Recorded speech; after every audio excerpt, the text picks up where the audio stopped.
In order for you to send an SMS through the chatbot, you first need to make sure that the user is opted in for SMS, because otherwise our system is designed to block the SMS to comply with various regulations and to prevent you from being banned.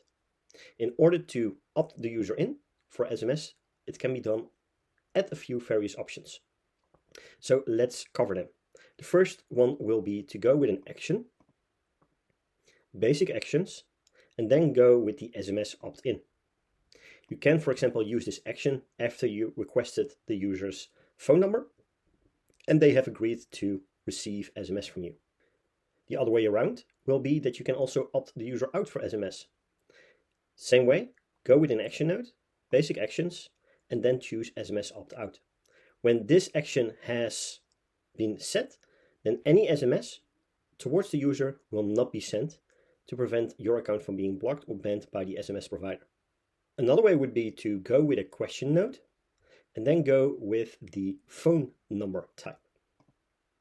From here, you can ask the question for the phone number and directly use the option auto opt-in SMS. This means when the user has given their phone number, it automatically opts the user in, so you can send SMSs from that point onwards. One other option is available, and that is by going towards bot users, selecting a user or multiple users, and then go towards the top right corner for bulk action. You can then opt the user in for SMS or also set the opt-out for SMS accordingly.